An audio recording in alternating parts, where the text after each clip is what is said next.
What is math literacy? Well, one definition that makes sense is given by a couple of professors named Michael McKenna and Richard Robinson in their journal article titled Content Literacy, A Definition and Implications. They define content literacy as the ability to use reading and writing for the acquisition of new content in a given discipline. So if math is our content, then this is saying that how well someone reads and writes the language of mathematics is how math literate they are. How well do you use words to describe mathematical ideas? How well do you interpret the meaning out of words that describe math stuff? How well do you know the meanings of mathematical symbols? These are all questions pertaining to how math literate you are. I like this definition. It brings a lot to mind about skills and knowledge that are important to learn alongside math. I'd love to just stop here and expound on this definition, but there's something nagging my brain. Here's what it is. This definition is talking about the use of language within the study of pure mathematics, for the study of mathematics. It's like the skill you develop to navigate the landscapes within math. But can't math help us in other areas too? Shouldn't we try to define and develop a type of math literacy that translates to literacy in other disciplines of study, other career fields, or fields of interest?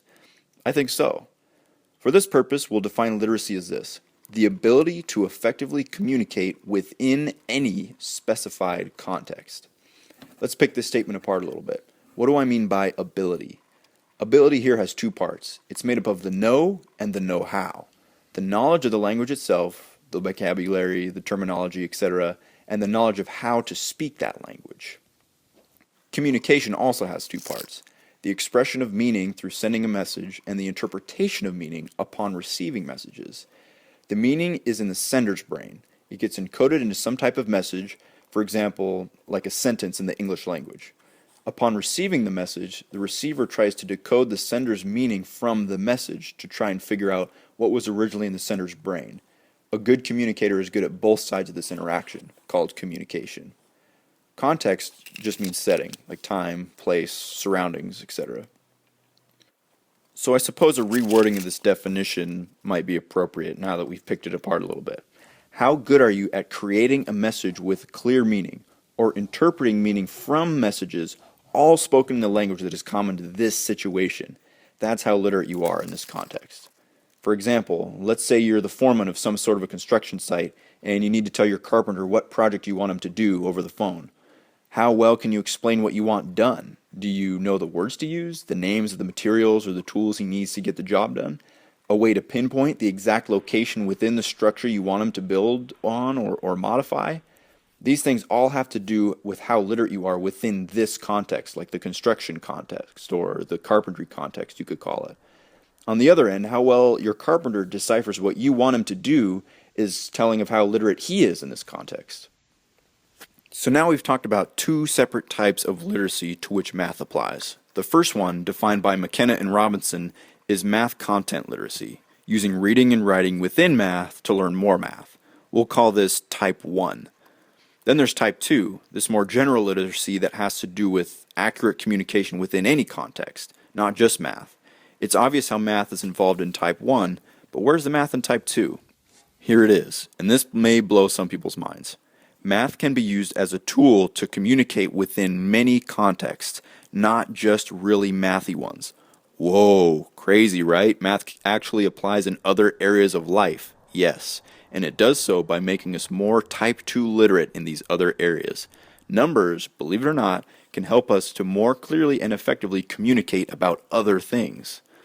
So if you were one of these guys who wrote the book Literacy Tools in the Classroom, you might reword what I just told you by saying, yeah, I get it. What you're saying is math is a literacy tool. Here's how they define literacy tool. Any artifact, idea, or process that people use to read and write or otherwise use language to make meaning. That's like the communication process we were talking about earlier. So as a future math teacher, here's how I plan on equipping my students with math as a literacy tool in order to make them more Type 2 literate. Whenever I come to a new section, chapter, unit of material, I'll ask myself this question: in what exterior contexts can my students use this material to more effectively send and receive relevant messages? That is, where can this stuff make them more literate? In accounting, engineering, economics, sports, politics? Where? These types of lesson plans will involve two things. One, It involves vocal and written activities that give students practice at explaining mathematical ideas in math language as well as in their own words. This also helps to develop the Type 1 literacy we talked about. An example of one of these activities is the Math in Everyday Life assignment. This assignment is like a journal where students make weekly entries about an instance when they solved a math problem in their extracurricular lives outside of school.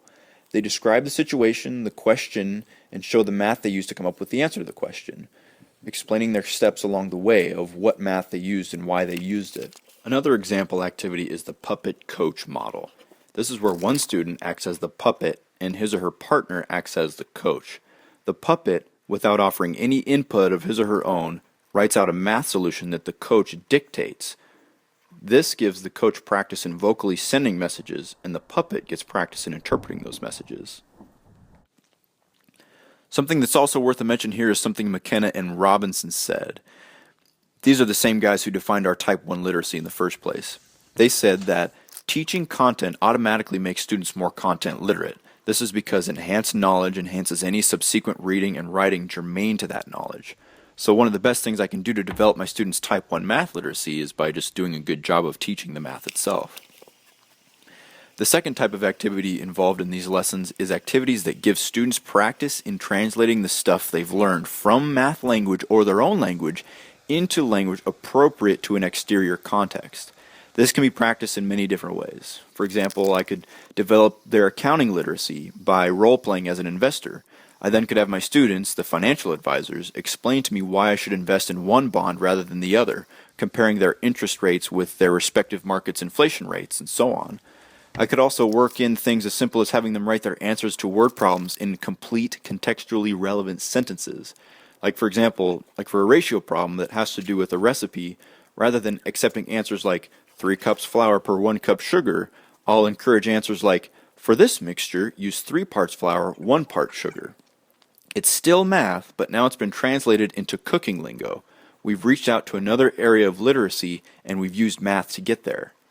My students should know other mathy terms like, what does an engineer mean by the efficiency of a motor, or how does a computer programmer think of a function, input variables, output variables, and things like that.